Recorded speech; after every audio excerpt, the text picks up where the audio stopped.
Dear friends, let me start with my first English podcast ever, and I just wanted to show you this wonderful book by Emile Benveniste, The Vocabulary of Indo-European Institutions, which was a great reading and still is, especially at the light of the two latest discoveries which went mainstream.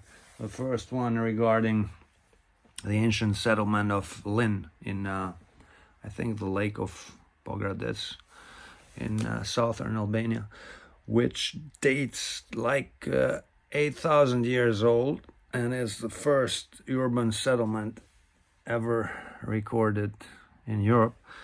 And the other news that went mainstream was an article by Science Review, I think, which sets the Albanian language chronology to 6,000 years. And makes it one of the three most ancient languages still spoken. And of course, by us in Albania, this caused the usual laughter between the half intellectuals we have that were fed with half truths over all these years. But my point was that the prestige of Albanian language will come back. I believe it firmly and strongly. And of course, we still need to rely on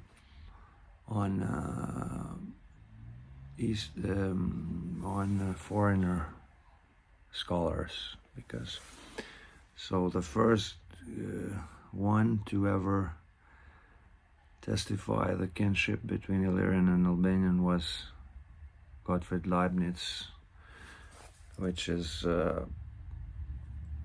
perhaps the most brilliant mind of all of modern Europe. And that's why what we call albanology is scientific discipline where always the Germans prevailed. This is because of Leibniz. He founded it. He was their Begründer dieser Disziplin. And but lately we had in the 2000s we had another very brilliant scholar from Tokyo, Dr. Kazuhiko Yamamoto, and he started by studying the ethical structure of Homeric society, and then he found that the structure of the Albanian Kanun was identical. And this was the same thing that happened to Irish scholars at the beginning of the 20th century, Alfred J. Lord and Miriam Parry, that went on the search of Homeric traces and signs but of course they didn't find them in Greece, they found them in Bosnia and northern Albania. Now, what is the connection between Bosnians and northern Albanians? Is lahuta. And lahuta is the instrument with which we used to sing our epos. And we had this epos in common with Bosnians. But when I studied the epos and I translated into Italian it was about 13 years ago, I found out that Bosnians are none other than the Thracian tribe of Besi. So they are not Slavs at all, and they simply are the Besi or the Bohumil, which refused to get Romanized, so they moved from Romania to the Western Illyrian Peninsula, which now we call erroneously Balkans, and they settled at the board of this river they called Besa, and it later became Bosna and Bosena and Bosnia. And you can find all this information in a very nice history book by Venetian author, historian Matteo Urbino, which goes by the title I Regni degli Slavi. And all these informations are very useful if you want to say the full truth, and if you want to get out the half-truths.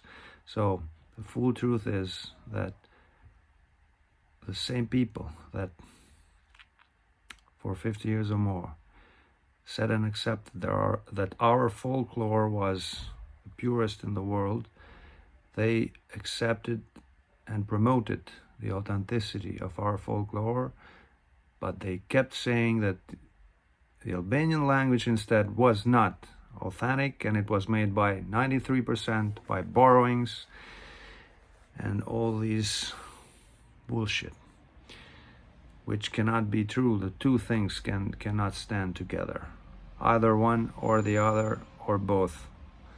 So the Albanian language and folklore are the real prestige of every Indo-European language or folklore, and they have the original structure till nowadays in their institutions. Of course, it's mainly a world of spoken language, so not very much written, but this makes it even livelier.